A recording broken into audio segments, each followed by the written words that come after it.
এসেছি আমরা এখন রামঘাট মার্গ। এখানে আমরা এখন রামঘাটের আরতি দেখব। আরতি দেখে আমরা যাব হরসিদ্ধি মাতা মন্দির। এটা একটা শক্তিপীঠ। সেখানেও যদি পারি আরতি দেখার টাইমে যদি এন্ট্রি হয়ে যায় তাহলে আমরা সেখানেও আরতি দেখারই চেষ্টা করব। চলো আমাদের সঙ্গে, তোমাদেরকেও ঘোরাই রামঘাটের আরতি। পেছনটা এই মার্কেটটার মধ্যে দিয়ে সোজা রাস্তা ধরে এগিয়ে যাব রামঘাট।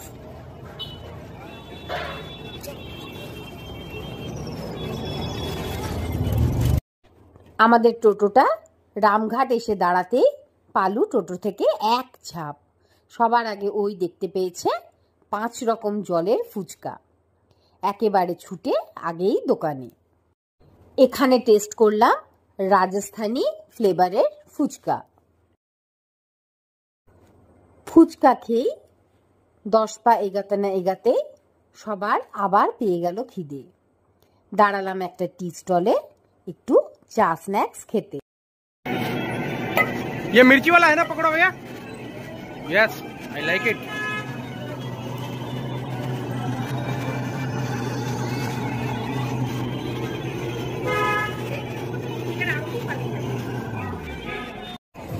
আমরা পৌঁছে গেছি রামঘাট। এই 100 মিটার মতো ডিস্টেন্স ছিল চৌরাহা থেকে। সুন্দর করে সাজানো এই ঘাট। মনে হচ্ছে যতদূর এখানেই আমাদের কুম্ভের ব্যবস্থা হবে।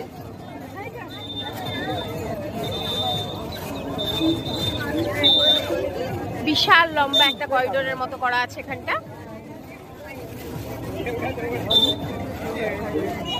এই যে পেছনে ঘাটটা। চলো এবার আরতির দিকে যাই আমরা। এইটা মেন গেট। এই যে মন্দিরটা পেছনের মেন গেট, এন্ট্রি গেট। আরো অনেক রকমের মন্দির করা আছে। আস্তে আস্তে ঘুরে ঘুরে দেখি। আরতি শুরু হবে সন্ধে 6:30টায়। আমরা সময়ের আগেই পৌঁছে গেছি ঘাটে। এসে আমরা এখানে একটু ঘোরাঘুরি করছি। পবিত্র শিপ্রা নদীকে পালু অর্পণ করলো প্রদীপ আর ফুল।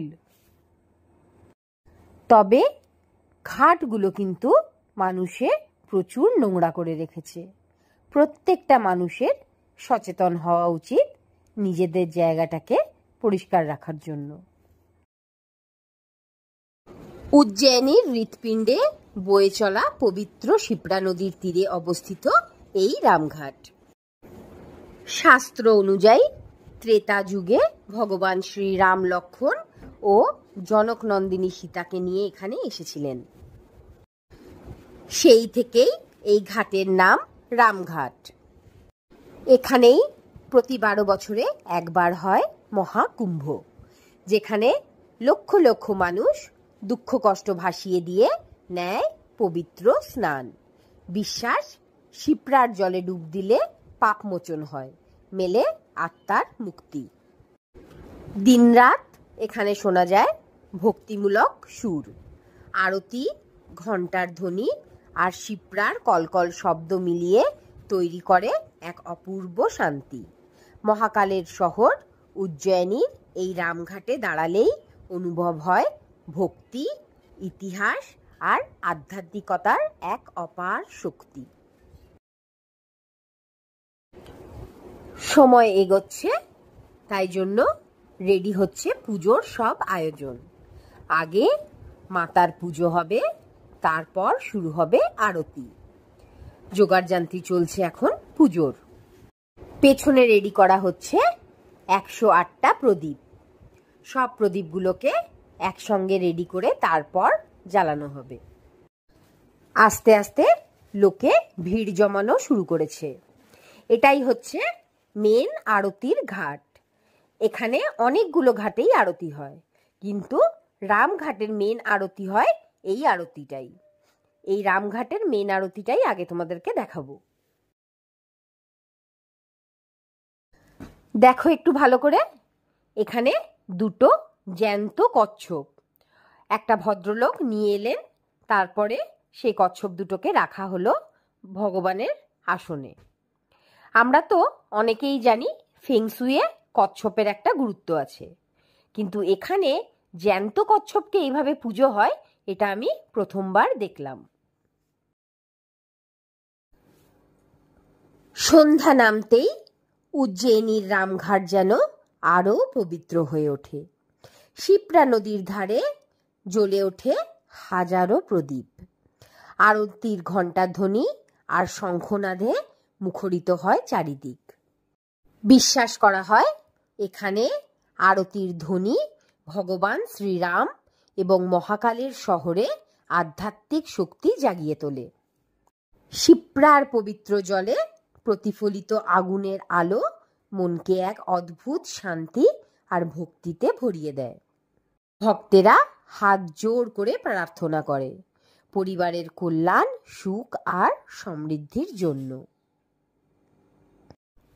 রামঘাটের এই সন্ধ্যা আরতি দেখলে বোঝা যায় ভক্তি কেমন করে আলো হয়ে ছড়িয়ে পড়ে মানুষের হৃদয়ে। জয় শ্রীরাম, জয় শ্রী মহাকাল।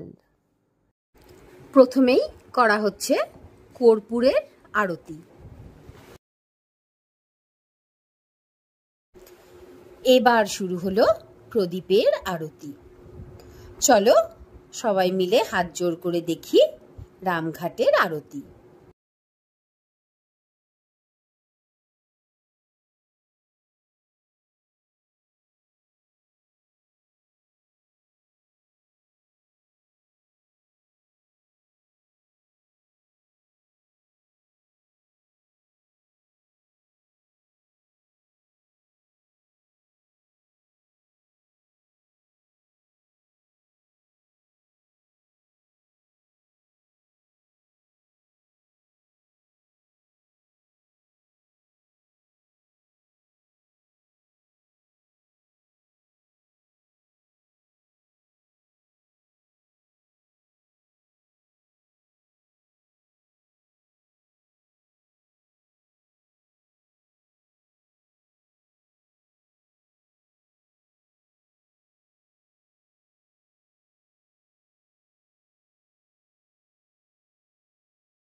আরতি শেষ হওয়ার পর সবাইকে দেওয়া হয় প্রসাদ।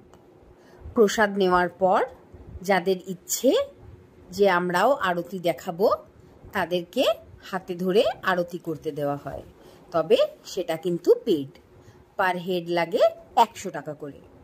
পালুও করলো আরতি।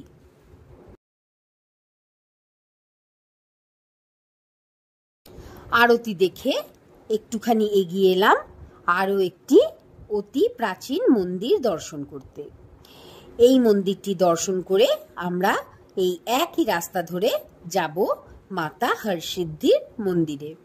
মাতা হরসিদ্ধির মন্দির একটি শক্তিপীঠ। রামঘাটের আরতি শেষ হওয়ার পর শুরু হয় মাতা হরসিদ্ধির আরতি। চেষ্টা করব সেই আরতিটিও তোমাদের দেখানোর।